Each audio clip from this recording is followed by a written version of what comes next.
Olá, meu nome é Lucas e juntamente com os meus amigos Afonso, Felipe, Gabriele e Tainara, vamos apresentar um pouquinho do que foi o nosso projeto desse semestre. Vamos lá?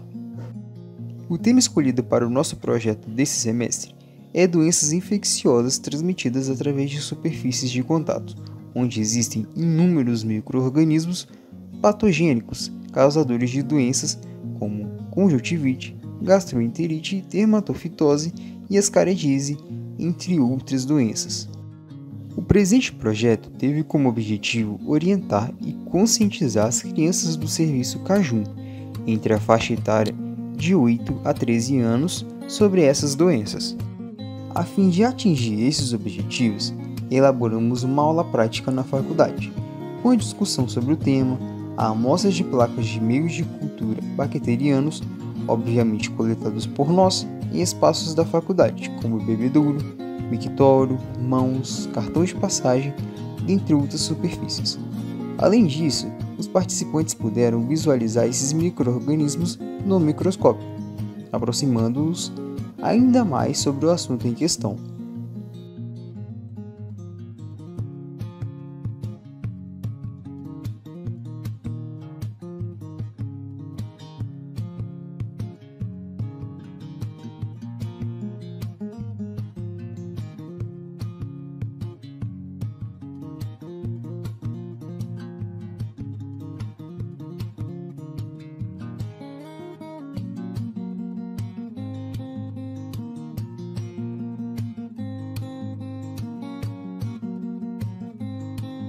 Por fim, os alunos fizeram um tour pelo espaço da Unisalles e receberam ao final um kit contendo álcool em gel, envasado e embalado por nós, em conjunto com um panfleto, a fim de que os mesmos transmitissem o que aprenderam na aula para os pais e responsáveis.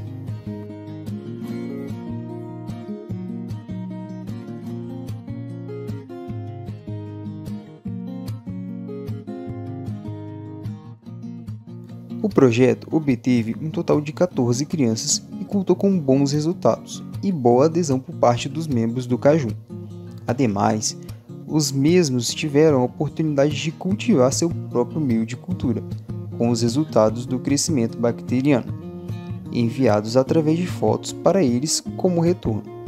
Fomos agradecidos pela equipe do Cajum em forma de postagem em suas redes sociais. Dessa forma, o projeto conseguiu atingir seus objetivos. Foi possível ver na prática a importância do farmacêutico perante a sociedade, em especial na atenção farmacêutica e na área de microbiologia.